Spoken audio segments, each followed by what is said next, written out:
Halo, assalamualaikum warahmatullahi wabarakatuh. Welcome back again with me, Jejak Si Rudi, menjejakkan langkah penuh inspirasi. Halo teman-teman, apa kabarnya? Semoga kabar teman-teman hari ini selalu sehat, dilancarkan urusannya dan dimudahkan rezekinya oleh Allah Subhanahu wa taala. Amin ya robbal alamin.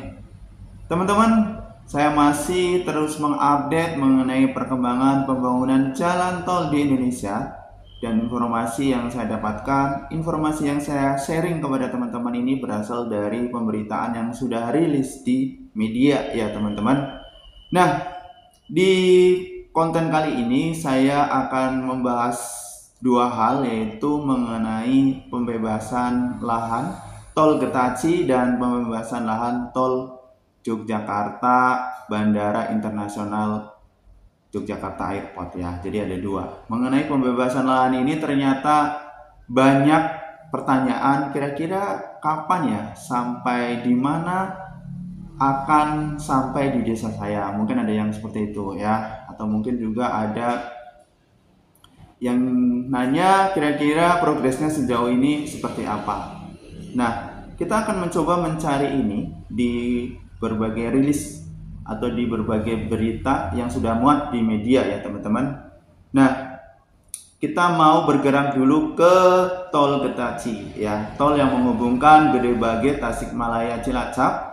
Untuk tahap satunya nanti hanya sampai Ciamis. Nah, sejauh mana sih kira-kira update pembebasan lahan atau pembayaran uang ganti rugi? Nah, ini saya dapatkan informasinya dari pikiranrakyat.com ya, mengenai pembebasan lahan tol Getaci sudah sampai mana. Ya, kita baca, kita ulas bareng-bareng ya guys. Hingga saat ini fokus pembebasan lahan tol Getaci masih fokus di ruas Gede Bage hingga Kecamatan Banyuresmi, Garut, yang masuk dalam pembangunan tahap 1. Ruas ini akan membentang sepanjang 44,85 km. Ruas di tahap 1 ini akan melewati sebanyak 45 desa. Dari 45 desa tersebut sebenarnya proses pembebasan lahannya sudah mencapai kecamatan terujung, yakni Kecamatan Banyuresmi, Kabupaten Garut. Namun, dari 45 desa yang akan dilalui rute jalan tol tersebut, baru sebanyak 17 desa yang sudah mendapatkan pembayaran uang ganti rugi, yakni 9 desa di wilayah Kabupaten Bandung dan 8 desa di wilayah Garut. Jumlah ini tidak termasuk lahan seluas 28,1 hektar di wilayah Kota Bandung, karena lahan tersebut merupakan aset Pemkot Bandung yang telah diserahkan pada April 2023. Meski pembebasan lahan sudah mencapai Kecamatan Banyuresmi, namun masih ada 29 desa lainnya yang masih menunggu penyelesaian proses pembebasan tanah. Ke-29 desa tersebut statusnya berbeda-beda. Ada yang sudah masuk tahap musyawarah UGR yang tinggal menunggu pembayaran uang ganti rugi. Ada yang baru pengumuman danom dan peta bidang, jadi baru diumumkan lahan yang terkena, luasnya berapa ya. Biasanya pengumuman ini ada di kantor pemerintah desa. Bahkan masih ada yang masih dalam tahap awal sekali, yakni baru tahap inventarisasi dan identifikasi oleh tim Satgas A dan Satgas B.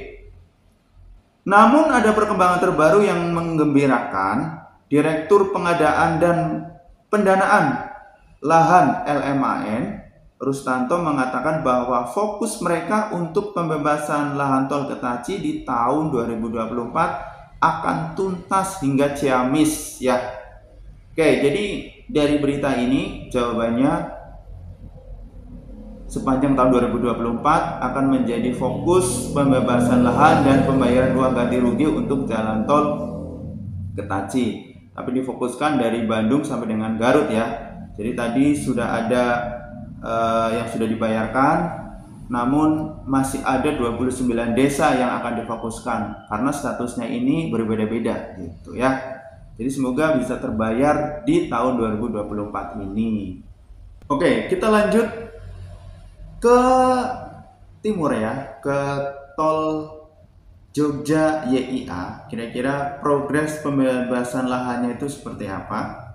Ini ada di Harian Jogja, Jogjapolitan Harian Jogja.com ini. Tol Jogja YIA pembebasan lahan 3 desa di Sleman memasuki tahap appraisal. Kalau di Ketaci ada berbagai macam progres, tapi kalau di Jogja YIA ini masuk di tahap appraisal. Proses pembebasan lahan tol Jogja Solo Kulon Progo atau populer dengan tol Jogja YIA terus dikebut.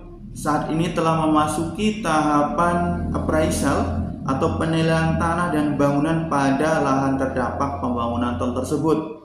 Jalan tol Jogja YIA akan melewati sebanyak 30 desa pada 3 kabupaten di wilayah DIY.